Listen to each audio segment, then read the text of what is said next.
അപ്പോൾ ഒന്ന് നോക്കാതെ ഇന്നത്തെ പരിപാടി പറഞ്ഞാൽ പഴം ജ്യൂസ് കുടിക്കാൻ പോലാണ്. അതിന് നമ്മൾ പോകേണ്ടത് നേരെ നമ്മുടെ പാലം കിടക്കുക, അതായത് തൃപ്പയാർ പാലം. തൃപ്പയാർ പാലം ഇങ്ങനെ പതുക്കെ കിടക്കുക. അപ്പം ഇങ്ങനെ അവിടെ കണ്ട അവിടെ സരയൂ തീരം, അവിടെ എത്തണം നമ്മൾ. അങ്ങനെ നമ്മൾ നമ്മുടെ സ്പോട്ടിൽ എത്തിയിട്ടുണ്ട്. ഇവിടെ എത്തിയപ്പോൾ ഒരു പാട്ടാണ് കുറുമ്പത് നോക്കി.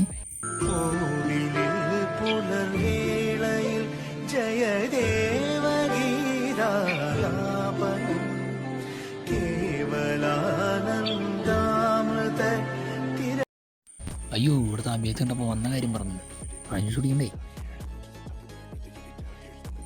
സംഭവം നമ്മൾ വിചാരിച്ച പോലെ തന്നെ കേട്ടോ, നേരം വൈകി. ചേച്ചി പറഞ്ഞു കടടയ്ക്കാൻ പോകണം, നേരം വൈകി.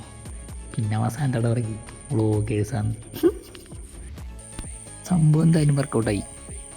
അധികമായിട്ട് ചേച്ചി നമുക്ക് പഴം ജ്യൂസൊക്കെ ഉണ്ടാക്കി തന്നു. ദോഷം പറയരുതല്ലോ, നല്ല അടിപൊളി പഴം ജ്യൂസായിരുന്നു, സൂപ്പർ.